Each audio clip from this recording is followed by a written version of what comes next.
नमस्कार, मी उज्ज्वला सर्वांचं स्वागत करते। आज आपण उपवासासाठी हिरवी मिरचीची चटणी बनवूया। अगदी टेस्टी बघा, तोंडाला चव आणणारी।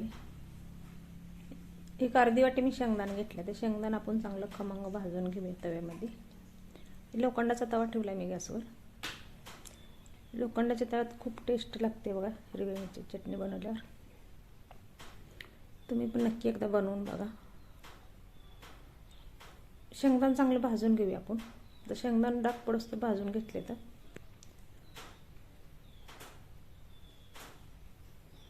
आता ही मिरचीची मी देठ काढून स्वच्छ धुवून घेतलेली बघा।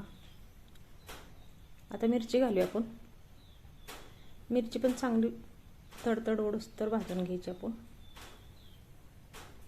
लगेच तेल ओतायचं नाही, थोड्या टायमाने ओतायचं। अशीच भाजून घ्यायची पहिल्यांदा।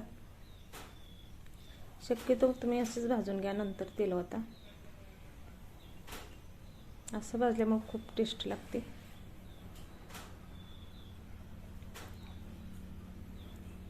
आता आपण तेल घालू, 1 चमचा। सगळीकडे असं पसरून तेल घालायचं।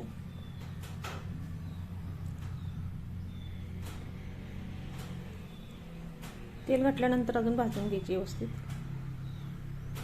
मिरचीला पण चांगला असं डाग पडोस तर भाजून घ्यायची, कच्चा पण निघून जातो त्याचा आणि चवीला छान लागते। तुम्ही भाकरी सोबत, वरीच्या खाऊ शकताय।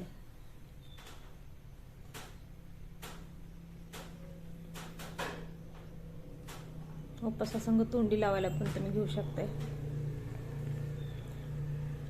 कोणते फराळ खायला लागलं तर तुम्ही चटणी तोंडी लावायला घ्या, खूप छान लागते। आता आपण भाजल्या शेंगदाणे त्यात मिरचीत घालूया। परत एकदा भाजून घेऊया आपण। दोन्ही मिक्स करून चांगलं व्यवस्थित भाजून घ्यायचं। टेस्ट वाढते अजून त्याची।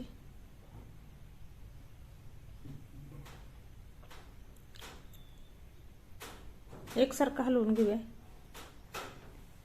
चवीपुरतं मीठ घालायचं, परत मिक्स करून घ्यायचं। मीठ घातल्यानंतर मिक्स करून खालवर करून घ्यायचं व्यवस्थित। सगळ्या मिरचीला मीठ लागलं पाहिजे आपल्या।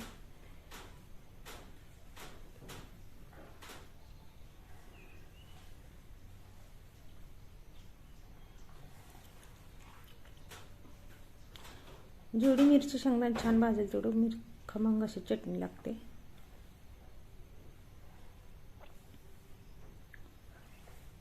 आता आपण एक ताट ठेवूया, त्याच्यावर एक वाफ काढून घेऊया। गॅस तर बंद केलाय आपण। झाकण आता लगेच काढून घ्यायचं। जराशी थोडी मिरची आपली वाफलून निघते बघा। गॅस बंद करून घेतला। मिरची पण आपली थंड झाली। आता तर मिरची आपण मिक्सरच्या भांड्यात काढून घेऊया।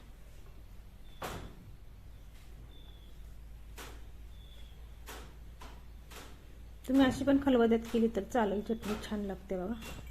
आपल्याला ही चटणी जास्त बारीक करायची नाही, दरदरात ठेवायची, मोठी जाडसर ठेवायची।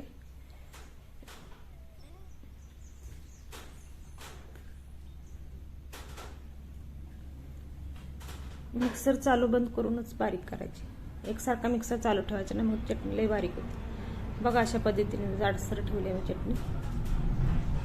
खूप टेस्टी चटणी लागते, नक्की करून बघा। वरीच्या भाकरीसंग तुम्ही खाऊ शकता उपवासाला। खमंग अशी हिरव्या मिरचीची चटणी आपली उपवासासाठी तयार झालेली आहे। तुम्ही बघू शकताय, काही कलर पण आला छान। चवीला तर अप्रतिम झाली ही चटणी, तोंडाला चव आणणारी ही चटणी झालेली आहे। लाईक करा, सबस्क्राईब करा।